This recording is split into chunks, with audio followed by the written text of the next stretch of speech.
আসসালামু আলাইকুম ভিউয়ার্স, আশা করি সবাই ভালো আছেন। আমি মোহাম্মদ জিল্লুর রহমান শশী, কবুতর চ্যানেলের পক্ষ থেকে আরেকটা ভিডিও নিয়ে আপনাদের সামনে চলে আসছি। তো আপনারা জানেন যে আমরা প্ল্যান করছিলাম যে টানা ১ মাস বিভিন্ন কবুতরের হাটগুলোয় যাব, হাটের কবুতরের দরদাম দেখবো এবং কবুতরগুলোর কোয়ালিটি দেখানোর চেষ্টা করব। মানে হাট নিয়ে একটা প্রতিবেদন করার প্ল্যান ছিল টানা ১ মাস ধরে, প্রত্যেকদিন কোনো না কোনো হাটে ঢাকার আশেপাশে। তো সেই অনুযায়ী আমাদের আজকে যাওয়ার কথা ছিল হেমায়তপুরের কবুতরের হাটটাতে। তো গতকালকে আমরা গেছিলাম, গতকালকে ছিল বুধবার, আমরা গেছিলাম মেরাদিয়া কবুতরের হাটে। তো আজকে যাওয়ার কথা ছিল হেমায়তপুর হাটে, কিন্তু আজকে হেমায়তপুর হাটটাতে আমি যাই নাই কেন?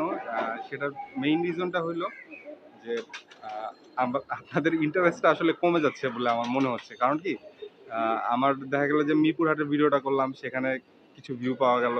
তারপরে নেক্সট ডে শনিবার দিনে একটা ভিডিও করলাম, সেটাতে ভিউটা একটু কমলো। এরকম করে কমতে লাস্টে গতকালকে মেরাদিয়ার হাটে গেলাম। গতকালকে মেরাদিয়ার হাটে প্রায় ১-১৫০ ভিউ পাইছি মোটামুটি।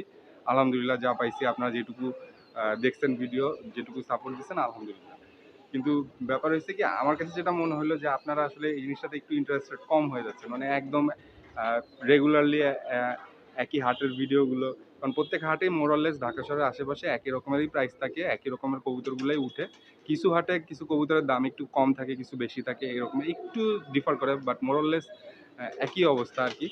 তো যে কারণে হয়তো আপনাদের মধ্যে একটু ইন্টারেস্টের ঘাটতি মনে হচ্ছিল। তো যে কারণে আমি চিন্তা করছি যে আর এমনিও ঈদের বই আজকে খুব গরম ছিল সারাদিন ধরে। তো এখন আবার একটু গরমটা কমছে। তো সব মিলে আর কি চিন্তা করছি যে আজকে হাটে আর যাব না। তো হাটে আজকে যাওয়া হয়নি। আগামীকালকে মিরপুরে কবুতরের হাট আছে, তো আগামীকালকেও সম্ভবত যাওয়া হবে না। আমার প্ল্যান যেটা, সেটা হলো গিয়ে প্ল্যান এখনও ওরকমেরই আছে, মানে একটানা ১ মাসের প্রত্যেক দিন কোনো না কোনো হাটের ভিডিও, এটা আমার প্ল্যান আছে। তো এখন হয়তো বোর লাগতেছে, এখন হয়তো ইউটিউব আমাকে রিচ দিচ্ছে না। আপনাদের কাছে চ্যানেলটা, যে এই চ্যানেলের ভিডিওগুলো যখন হোম পেজে আসে তখনই না আপনারা দেখেন। আপনাদের কাছে হোম পেজে যদি না আসে তাহলে তো তাহলে তো আপনাদের দেখার স্কোপ হয় না। তো সব কিছু মিলায় আমার প্ল্যান হচ্ছে যে একটু কিছুটা হাটের ভিডিওগুলো একটু ব্রেকে চলে আসার আর কি। তো হাটের ভিডিওটা হয়তো ইদানিংয়ের মধ্যে একটু কম দেওয়ার চেষ্টা করবো আর কি, সব কিছু মিলে। আর ইদানিং যেটা দেখেন, আমার দাপড়িটার মধ্যে আপনারা দেখতেছেন যে এই দাপড়িটার মধ্যে আমরা কবুতর রাখছি, যে এখানে আরও কম কবুতর ছিল, কিন্তু আপনারা দেখেন যে এখন এখানে মোটামুটি আলহামদুলিল্লাহ অনেক কবুতর রয়েছে। এটা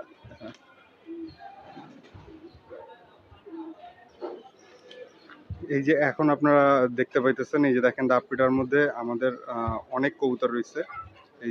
এই যে দাপড়িটার মধ্যে আমাদের আগে কবুতর ছিল কম, কিন্তু এখন এই দাপড়ির মধ্যে অনেকগুলো কবুতর রয়েছে আলহামদুলিল্লাহ। মোটামুটি প্রায় ৩০-৪০টার মতো কবুতর আমাদের এই দাপড়িটার মধ্যে রয়েছে। এই দাপড়িটার মধ্যে আমাদের কবুতর ছিল একটা সময়, এই কয়েকদিন আগেই আর কি, শীতের পরে যে কবুতরগুলো আটকে দিচ্ছি তার আগে আমাদের এখানে মনে হয় মোটামুটি ১৫-২০টার মতো কবুতর ছিল। তো তারপরে দিব্যা আসছে একদিন ছাদে আইসা, ও প্রায় আপনার ৩০-৩২টার মতো কবুতর দিচ্ছে, প্রায় ৩৩টা কবুতর দিচ্ছে যতদূর খেয়াল পড়ে। মোরলেস এরকমের আর কি, ৩০টা কবুতর দিচ্ছে প্রবাবলি। ও ৩০টা দিচ্ছে, আমরা 10টা রাখছি। তো টোটাল না, ও 31টা দিচ্ছে, আমরা হলো 13টা রাখছি, তাহলে টোটাল হলো 44টা। তো 22টা করে একটা দাপড়িতে রাখছি, 44টা কবুতর এই দাপড়ির মধ্যে রয়েছে। তো ও যেগুলা দিচ্ছে 31টা কবুতর, প্রত্যেকটাই হাই ফ্লাইং কবুতর। তো এগুলারে আমরা আর কি ট্রেন করার চেষ্টা করতেছি, রাখছি এখন দাপড়িতে আটকায়। কয়দিন ওরা থাকুক, তারপর আস্তে আস্তে ছাড়া হবে, উড়ানো হবে, এটা প্ল্যান। আর ওইদিকে আমাদের যেই দাপড়িটার যেখানে আমরা ব্রিড করি কবুতর, ওইখানেও আমাদের কিছু চেঞ্জ আমরা আনছি। কিছু পেয়ার আমরা ভেঙে দিচ্ছি রেস্টে দেওয়ার জন্য, আর কিছু পেয়ার নতুন করে পেয়ার করছি, এবং আরও কিছু পেয়ার নতুন করে পেয়ার করার প্ল্যান আছে। তো ওইখানে আমার হলো গিয়ে ইন্টেনশনটা এখন এরকমের ছিল যে ব্রিডিং যে পেয়ারগুলো, মেন পেয়ারগুলো, ওরা যাতে সুস্থ থাকে, এটাই হলো গিয়ে আমার টার্গেট ছিল। তো সেই অনুযায়ী আমি হলো গিয়ে চেষ্টা করতেছি। মাঝখানে কিছু বাচ্চা পাইছিলাম ওখান থেকে, তারপরে এখন আবার রিসেন্ট ওখানে খুব একটা বাচ্চা টাচ্চা পাই নাই। সিলোটির 2টা পেয়ার বসানো আছে, সিলোটির 2টা পেয়ারের একটার কাছে একটা বাচ্চা রয়েছে, আরেকটার কাছে ডিম বাচ্চা কিছুই নাই। তারপরে শিয়ালকুড়ি 2টা পেয়ারই ভেঙে দিচ্ছি। তো ওইখানটাতে মোটামুটি অনেক কিছুই চেঞ্জ করছি, তো সেগুলোও আপনাদেরকে আস্তে আস্তে করে দেখানোর ইচ্ছা আছে। আর অল্প কিছু বাচ্চা পাইছি, কিছু কবুতর নতুন কবুতর এখানে বের করছি। আর বাচ্চা কবুতর কিছু ওই দিক থেকে আবার এদিকে আসছে। তো মোরালস সব মিলে বেশ কিছু চেঞ্জ হয়েছে। আর আমাদের ব্রিডিং লফট যেটা মানে মেইন ব্রিডিং লফট, ওই যে ওই পাশে যে রুমটা আপনারা দেখতে পাইতেছেন, এই যে এই রুমটা যেটার উপরে ফ্ল্যাট লাইটটা রয়েছে না, এই রুমটা আর কি, ওইখানে আমাদের আরও অনেকগুলো কবুতর, প্রায় 30-40 জোড়া কবুতর পেয়ার করা আছে। তো ওখানে সব হাই ফ্লাইং কবুতরগুলো পেয়ার করা আছে, দিব্যার কবুতরগুলো।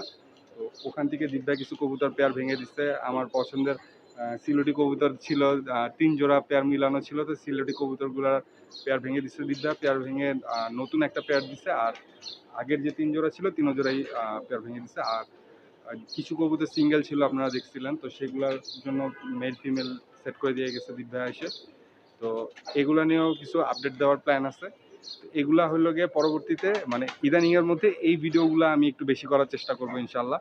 আর হাটের ভিডিওগুলা এর মধ্যে একটু কিছুটা কম করার চেষ্টা করব, কারণ হাটের ভিডিওতে যেটা দেখলাম যে রেসপন্সটা একটু যদি কমের দিকে হয়, ভাই আপনাদের জন্য চ্যানেলটা, এখন আপনারা যেটা দেখবেন, আপনাদের যেদিকে ইন্টারেস্ট সেরকমের আমি হলো গিয়ে করার চেষ্টা করবো ইনশাল্লাহ। তো এখন দেখতেছি যেরকম যে আপনাদের হয়তো হাটের ভিডিওগুলোতে ইন্টারেস্ট একটু কম, দ্যাটস ওয়াই আমি চিন্তা করছি যে হাটের ভিডিওগুলো আপাতত একটু কম করে রাখবো।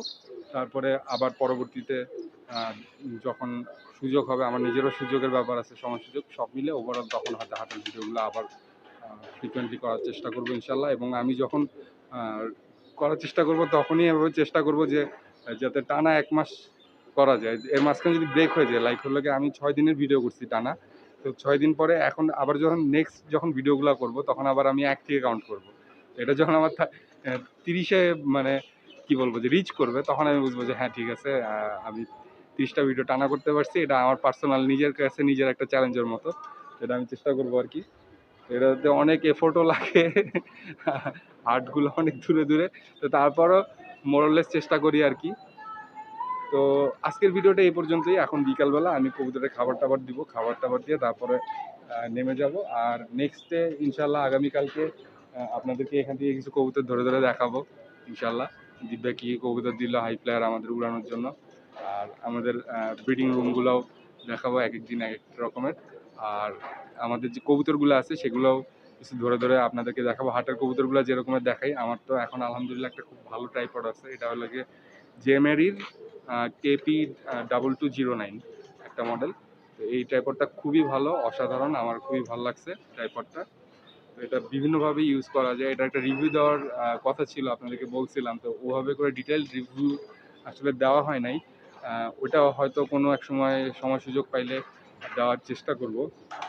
ওটা সম্ভবত ওভাবে করে দেওয়া হবে না, তবে জিনিসটা হলো জেমেরির যে KP 2209 যেই ট্রাইপডটা আমি কালেক্ট করছি, এটা হলো গিয়ে পল্টনের ওই দিকের থেকে, পুরানা পল্টন ওইদিকে, এই যে বাইতুল মুকাররম মসজিদের ওইখানে যে মার্কেটটা আছে, ওই মার্কেট থেকে কালেক্ট করা। তো ওরা আমি দারাজ থেকেও চেক করছিলাম, তো দারাজে যে প্রাইস আছে তার থেকে প্রাইস ওরা কম রাখছে, এবং অনেক কম রাখছে আলহামদুলিল্লাহ। আর ট্রাইপডটার কোয়ালিটি খুবই ভালো হয়েছে, আমি যেরকমের ইউজ করি মোটামুটি আমার জন্য খুবই ভালো হয়েছে, এবং এই ট্রাইপডটা অনেক উঁচু করা যায়, এটা আমার জন্য সব থেকে সুবিধা হয়েছে। তো এটা এখন টোটাল হাইটটা দেওয়া নেই, এটা আরও অনেকখানি উঁচু করা যায়, লাইক আমার থেকেও অনেক উঁচু করা যায়।